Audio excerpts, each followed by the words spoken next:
Assalamu alaikum. So our next topic is septic abortion, which again is a very important exam question, and I will discuss the scenario at the end of the topic uh, related to this type of abortion. It is a very important SCQ and you should know it. The term septic abortion is applied to a condition when a patient acquires infection after any type of abortion, and the risk of infection is highest after incomplete abortion. This is a past paper MCQs. Why is it highest after incomplete abortion? Look, because of incomplete abortion is not treated in time or appropriately, the retained product of conception can easily get infected and is converted into septic abortion. So, incomplete abortion has the highest risk of converting into septic abortion. This is your MCQ. What is the pathophysiology? It is important to know the pathophysiology, because if you know the pathophysiology, you will have a better concept of how to relate, how the patient will present, and what you will find on examination. So the pathophysiology is that the septic abortion is more likely to occur when the intervention has been carried out unhygienically or with improperly sterilized instruments.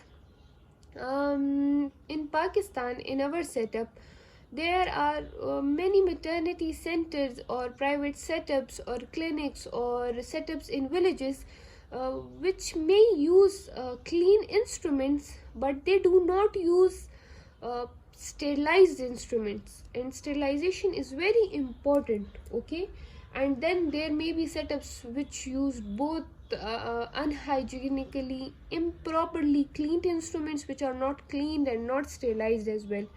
So if such instruments are used, the retained product of conception acts as a good medium for bacterial growth, and it leads into septic abortion due to infection.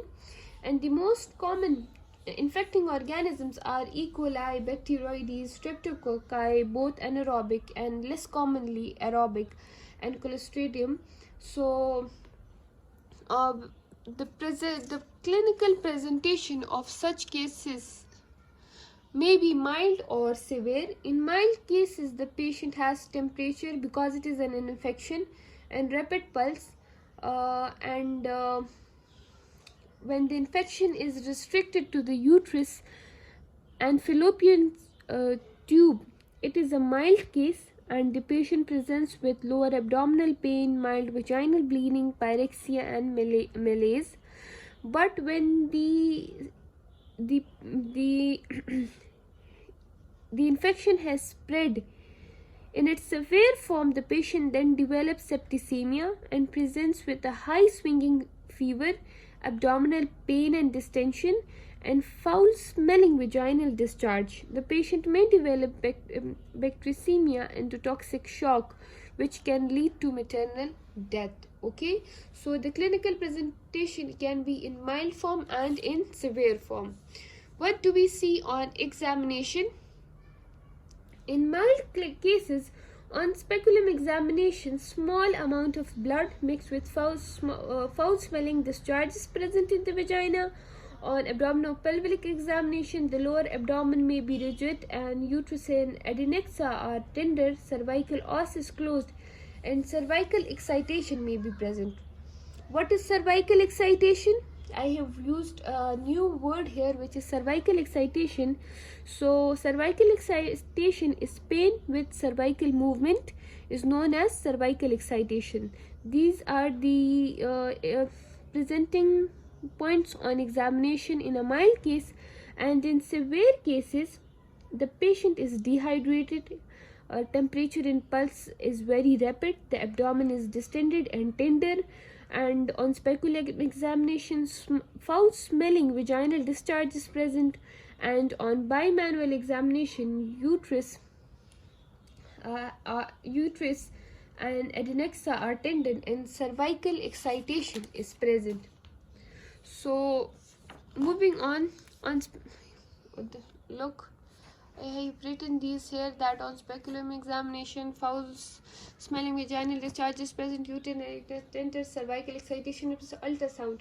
On ultrasound, retained product of conceptions are seen distending the uterine cavity, or gas shadow may be seen due to sometimes gas shadow may be seen sometimes because of clostridial infection. Okay, and what is the treatment? So in mild cases, systemic antibiotic administration is the first line treatment. The recommended antibiotic regimen is ampicillin 500 mg 6 hourly, metronidazole 500 mg 8 hourly, and gentamicin 80 mg 8 hourly is given. And if the patient is with retained products of conception, so the patient needs evacuation of uterus under antibiotic cover.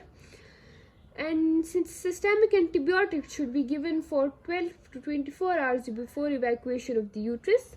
Okay, and in severe cases, particularly those with endotoxic shock, the management is best carried out in the ICU in collaboration with medical staff.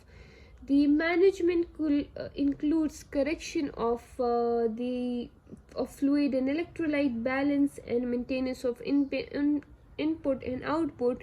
Wide bore cannula is passed, and we start IV fluid and send blood test for cross matching. And if respiratory support is required, respiratory support is given, and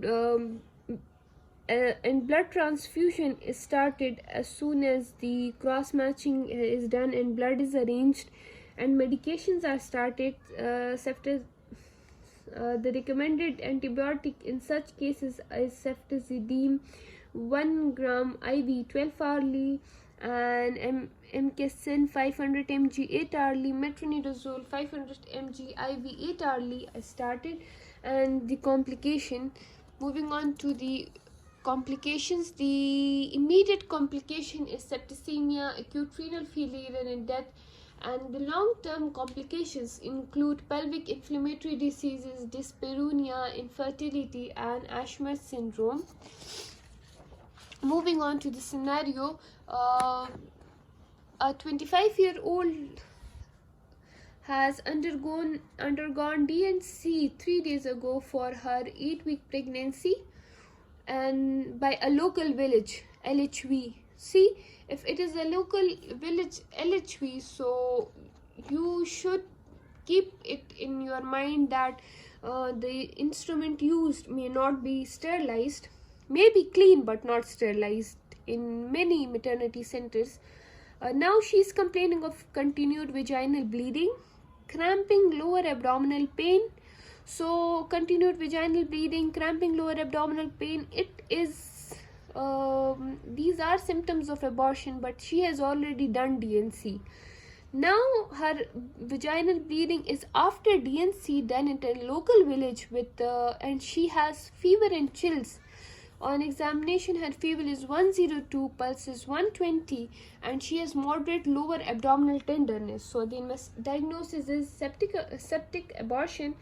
Investigation, I have told you that we perform examination, ultrasound, and tests are sent for blood specimens are sent for culture.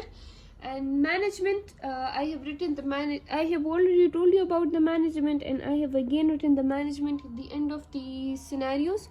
A 29 years old para 3 gives history of ENC 3 days back by an untrained dye.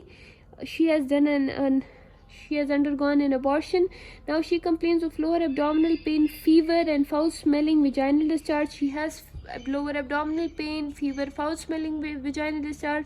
All three of them are symptoms of septic abortion. On examination, she is dehydrated, again a symptom. Temperature is 101, BP is low with tenderness and hypogastrium. So it is a clear scenario about septic abortion. Diagnosis is the same, and treatment you can write about in mild cases.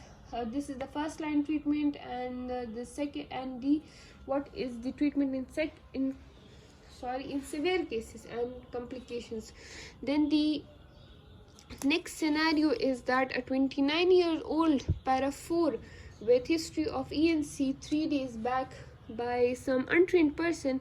Now she complains of lower abdominal pain, fever, foul smelling discharge per vagina. Or examination, she is dehydrated, BP is 100 by 63, temperature 101, abdomen is tender and distended. So pelvis shows retained product of conception. Diagnosis, again septic.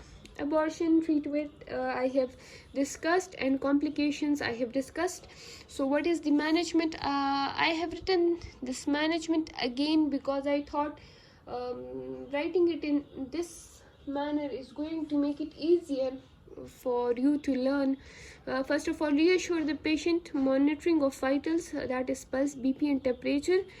Pass wide bore cannula, intake and output, take intake and output record, send CBC and other basic investigation, cross matching, etc. For in case blood transfusion is needed, correction of fluid and electrolyte bands, balance blood transfusion if required. Start high dose broad systemic or spectrum antibiotics IV, and antipyretics, analgesic or antispasmodics are given in IV, but according to the patient's complaint. Not all of them are given and not one of them is given. They are given according to the patient's complaint. If the patient has high grade fever, so antipyretics is given. If she has severe pain, so analgesics are given. If retained product of conception, so evacuation of uterus under antibiotic coverage is done, and continuous monitoring for complication is done, and laparotomy is done if it is indicated. So this is the end of the topic. If you have any questions, you can ask me in the comment section down below. Thank you and Allah Hafiz.